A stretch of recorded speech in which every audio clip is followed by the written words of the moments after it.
Yeah, hello, hello. Welcome sa Life is Real. Ito muli si Ate Jackie. Yan, meron lang akong katanungan at sinong makasagot ay mas maganda. Okay, yung tanong po, sino si Jesus sa buhay po natin? Okay, yan po yung katanungan ko. Sino si Jesus sa buhay natin? Okay. So, any suggestion, any answer is okay po. Siyempre, yun naman yung pagkakaalam natin, di ba? Wala naman pong mali.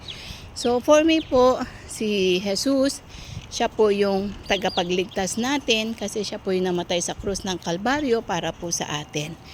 And of course, siya rin yung friend natin. Friend na laging nandyan, laging nag-aantabay, hindi ka iiwanan kahit anong sakuna o kahit saan.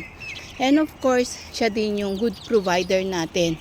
No matter what, nandyan siya lagi. Ano man yung mga hiling natin, pinagkakaloob niya. And of course, siya yung alpha and omega natin. Siya yung naglikha ng lahat. Yung mga nakikita natin, yung mga bagay-bagay na yan. Yan yung mga nakikita natin, siya rin po.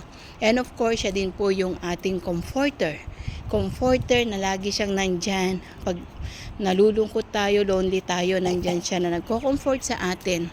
And of course, siya din po yung ating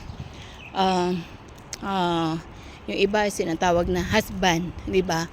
Na laging nandyan sa tabi natin, laging nandyan na hindi niya tayo iiwanan, hindi pababayaan. And of course, marami pang iba, di ba, na tawag sa atin. And syempre, yun po, yung pinaka-the best natin na hindi niya tayo niiwanan ni pababayaan. So, marami pa you can add po, di ba? Importante siya po yung ating salvation. Siya yung tagaligtas. Siya din po yung tagapamagitan, no? Yung nag-intercede between the Father and mga prayer request po natin. So, yun po may share ko ngayon, who is God po para sa inyo. So, muli, shalom, shalom, and God bless you all. Bye for now.